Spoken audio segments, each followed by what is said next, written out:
فیضان گرامی، یہ 2020 کے 19 کے اختتام پہ کرونا وائرس شروع ہوا، 2020 اس کی نظر ہو گیا. چند باتیں آرام سے پیش کروں گا، ان کو غور سے سنیے گا. 2020 میں پاکستان میں اتنا زیادہ اس کرونا وائرس کا اثر نہیں ہوا، اور یہ کبھی کسی نے نہیں سوچا کہ پوری دنیا متاثر ہوئی، ہمسائے متاثر ہوئے، یورپ تباہ و برباد ہو گیا. میں خود برطانیہ میں رہتا ہوں. اقتصادی حالت، برطانیہ کے وزیر خزانہ نے اعلان کیا ہے کہ 300 سال میں اتنے حالات اقتصادی خراب نہیں ہوئے جتنے اب ہیں. امریکہ کی اکانومی اور ان کا جو اقتصاد ہے ڈوب رہا ہے. پوری دنیا کے اندر حالات خراب ہوئے، لیکن اللہ نے اس ملک پہ کرم رکھا. میں حکمرانوں سے کہوں گا اپنے اعمال کو دیکھیں. کیا ممکن ہے کہ آپ کے اعمال کی وجہ سے اللہ نے یہ کرم کیا ہو؟ تو پھر ذرا مجلسوں میں آ کے دیکھ لیں، شاید یہاں کسی کی دعا قبول ہو رہی ہو، شاید اہل بیت کے ذکر کا صدقہ ہو. یہ ملک بچا رہا. یہ مسجدوں میں، امام بارگاہوں میں جو اتنی دعائیں ہوئی ہیں، گھر گھر میں لوگ محصور رہے لیکن دعائیں مانگتے رہے، شاید کسی غریب کی دعا قبول ہو گئی ہو. تو ان پہ رحم کھائیں، ان پہ سختی نہ کریں. یہ جو آپ کی رعایا ہیں، یہ بے انتہا مظلوم لوگ ہیں.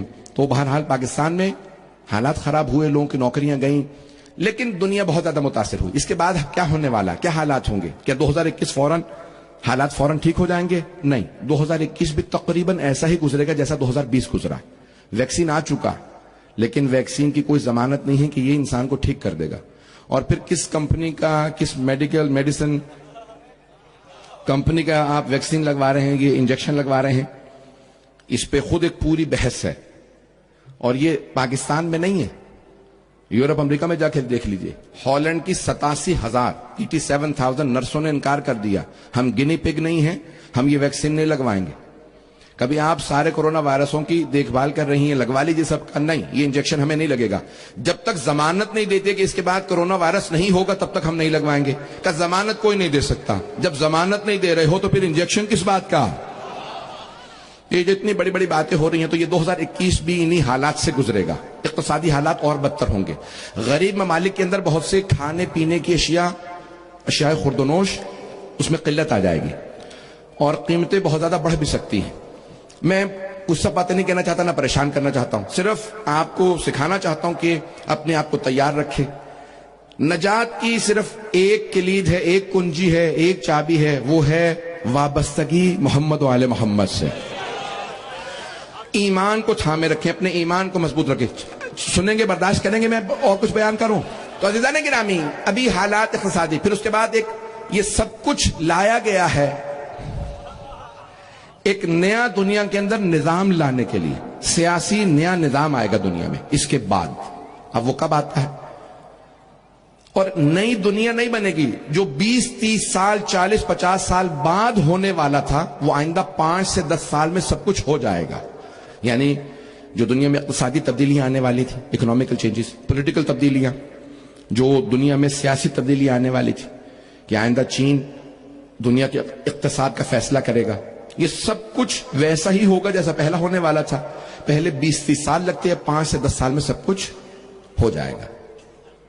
مجھے پوری طرح سے احساس ہے کہ سب لوگ خاموشی سے مجھے بہت غور سے سن رہے ہیں. ایک پوری سیاسی اقتصاد کے لحاظ سے اکنامی کے لیے بہت بڑی بڑی تبدیلیاں آئیں گی. میں کوئی لیکچر نہیں دے رہا ہوں، کبھی کوئی سیمینار موقع ملا تو پیش کروں گا. یہ نوٹ، کرنسی، سکے ختم ہو جائیں گے. کرپٹو کرنسی یا خود ڈیجیٹل کرنسی یا الیکٹرانک کرنسی آ جائے گی. پوری دنیا میں ایک ہی کرنسی ہوگی اور وہ آئندہ چین رن کرے گا. چائنا کے ہاتھ میں اس کا اقتصادی ہو. کوئی بات نہیں گرامی، نئی کرنسیاں آئیں گی، یہ سب نوٹ وغیرہ ختم ہو جائیں گے. ایک کرنسی رائج ہوگی دنیا بھر کے اندر. آئندہ 5 سے 10 سال میں سب کچھ ہو جائے گا. 5 سے 10 سال میں یہ سب نئی کرنسیاں لے آئیں گے. چین ان کا، چائنا فیصلہ کرے گا. پاکستان کو ایک لحاظ سے فائدہ ہوگا کیونکہ اس کا الحاق اور اتحاد اب چین کے ساتھ ہے. جو حالات تھوڑے بہت خراب ہو رہے ہیں، وہ پاکستان نے اپنا قبلہ بدلا ہے. مجھے پرواہ نہیں. تو جو قبلہ و کعبہ تھا پاکستان کا، وہ محترم امریکہ صاحب تھا، اور اب جو ہے وہ چین ہو جائے گا تو اس کے بعد کچھ سیاسی تبدیلیاں آئیں گی. اب پاکستان کو فائدہ ہوگا چین کے ساتھ ہونے کا. راہداری بنے گی پورے ملک کے اندر, سڑکوں کے جال بچ جائیں گے, نئی ایئر لائنیں بھی آئیں گی, سفر بدل جائیں گے. چین نے کہا ہے کہ ہم پوری دنیا سے ون روڈ ون بیلٹ, ایک سلک روڈ کا جو تصور دیا ہے, ابرائے ریشم جو پوری سڑک بنے گی وہ بنائے گا.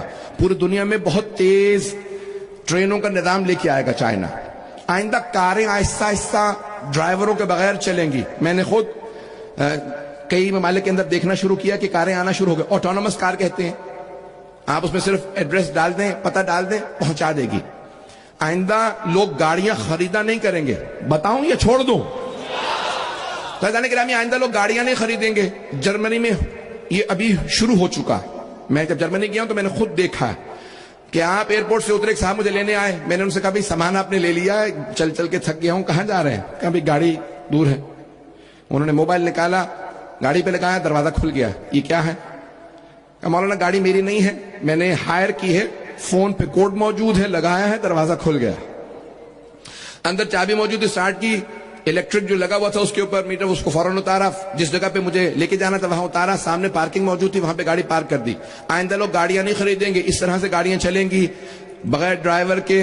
دنیا کے اندر ہر 10,000 میں سے ایک گاڑی کا حادثہ ہوتا ہے. آئندہ وہ چیلنج کر رہے ہیں ہر 10 لاکھ میں ایک گاڑی کا حادثہ ہوگا. پریشان ہو گئے؟ اب تھوڑا سا اور پریشان ہو جائے. اور لوگ تنگ کنجسٹڈ آبادیوں میں نہیں رہیں گے, دور دور چلے جائیں گے. ابھی نئی جو ٹیکنالوجی آ رہی ہے, جو مختلف ایپس لائے جا رہے ہیں, جیسے زوم ہے, آہستہ آہستہ سب چیزیں, نوکریاں, ملازمتیں, سب کچھ کمپیوٹرائز ہو جائیں گی. لوگ باقاعدہ اپنے ایپ کے ذریعے, اپنے فون کے ذریعے, اپنے کمپیوٹر کے ذریعے, لیپ ٹاپ کے ذریعے اپنے سارے کے سارے کام کریں گے. پڑھائی بھی وہیں ہوگی اور تعلیم بھی وہیں ہوگی, نوکریاں بھی وہیں ہوں گی. بہت زیادہ 80% ایسی نوکریاں ایجاد ہوں گی جو ابھی نہیں ہیں آئندہ 5 سے 10 سال میں. جیسے اب سے 30 سال پہلے, پریشان اگر ہو رہے ہیں تو مجھ سے سن لیجئے, میں نے وعدہ کیا تھا. اب سے 30 سال پہلے اگر کوئی کہتا کہ کوڈک کمپنی تھی جاپان کی, فلم بناتے تھے, کیمرے ہوتے تھے جس کے اندر, اب نئے بچے نہیں سمجھیں گے, پرانے والے سمجھ سکتے ہیں حضرات. کیمرہ ہوتا تھا اور اس کیمرے کے اندر فلم ڈلتی تھی, اسے فلم کہا جاتا تھا. ریل ہوتی تھی, تصویریں لیتے تھے. وہ ریل باقاعدہ تصویریں چھاپنے کے لیے لیبارٹری جاتی تھی, پھر باقاعدہ تصویریں نکالی جاتی تھی. پوری دنیا میں 80-90% سے زیادہ ریلیں کوڈک کمپنی تھی جاپان کی, وہ باقاعدہ ایجاد کرتے تھے. کچھ اور کمپنیاں بھی تھی, امیر ترین کمپنیوں میں تھی. 1996 میں بینک کرپٹ ہو گئی, ختم ہو گئی, دیوالیہ, ختم. کیوں؟ ڈیجیٹل کیمرے آ گئے, فون آ گئے, سب کچھ ختم. آئندہ تصویریں لوگ فون پہ دیکھیں گے, کمپیوٹر پہ دیکھیں گے, چھاپیں گے نہیں, پرنٹ نہیں ہوں گے. یہ ایسے بہت سے کاروبار ختم ہو جائیں گے. اب ہر ملک کی کوشش یہ ہے کہ نئے نظام کے اندر میرا کچھ نہ کچھ کنٹرول ہونا چاہیے. بحث اس پہ نہیں ہو رہی ہے کہ نظام کیا ہوگا, اس نظام کو چلانے والا کون ہوگا. اب تک لوگ کہتے رہے بھئی ایک دنیا کے اندر خدا ہے, اس خدا کا نام امریکہ ہے. تو امریکہ اپنے آپ کو خدا مانتا تھا. تو عزیزان گرامی, پرانے زمانے میں تھے نمرود, فرعون, وہ کہتے تھے انا ربکم الاعلی. قرآن اٹھا کے دیکھیے, اپنی زبان سے کہتے تھے انا رب, میں تمہارا رب ہوں, پالنے والا ہوں. اب کہتے نہیں ہیں لیکن حرکتیں وہی ہیں جو فرعون کی تھی. ہمیں نہیں مانو گے تو ڈرون سے حملہ کریں گے, ایٹم بم کی دھمکی دیں گے, نہ جانے کیا کچھ ہوگا. اب یہ سارا ایک نیا اقتصادی نظام آ رہا ہے دنیا کے اندر, سب چیزیں تبدیل ہو جائیں گی. بس میں اسی پہ اکتفا کروں گا, شاید میں نے بہت زیادہ پریشان کیا.